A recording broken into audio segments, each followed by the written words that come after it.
નમસ્કાર, પંચાયત સમાચાર 24 માં આપનું સ્વાગત છે.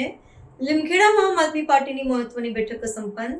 સ્થાનિક સ્વરાજ્યની ચૂંટણીઓ અને જનસંપર્ક અભિયાન અંગે રણનીતિ ઘડાઈ.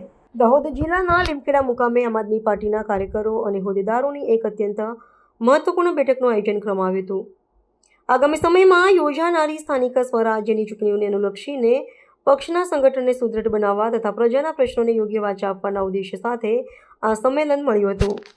આ વિશેષ બેઠકમાં પક્ષની ભાવિ રણનીતિ, કાર્યપદ્ધતિ અને જનસંપર્ક વધારવા અંગે વિસ્તૃત વિચાર વિમર્શ કરવામાં આવ્યો હતો, જેથી વિપક્ષની વિચારધારાને છેવાડાના માનવી સુધી પહોંચાડી શકાય.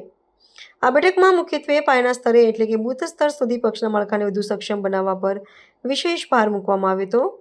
આગામી દિવસોમાં વ્યાપક જનસંપર્ક અભિયાન અંતર્ગત પ્રત્યેક ઘર સુધી જઈને પક્ષની વિચારધારા પ્રસારિત કરવાનો નિર્ણય લેવાયો છે.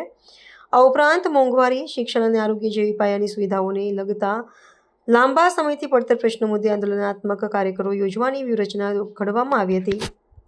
આ પ્રસંગે સંગઠન મંત્રી નરેશભાઈ બારિયા, જિલ્લા પ્રમુખ રાકેશ બારિયા, જિલ્લા મહામંત્રી રાજુભાઈ કટારા, ઓબીસી વિભાગના મહામંત્રી પર્વતભાઈ ડાયરા અને રાકેશભાઈ ભરવાડ તેમજ તાલુકા પ્રમુખ સચિન રાવત સહિતના અનેક હોદ્દેદારો ઉપસ્થિત રહ્યા હતા.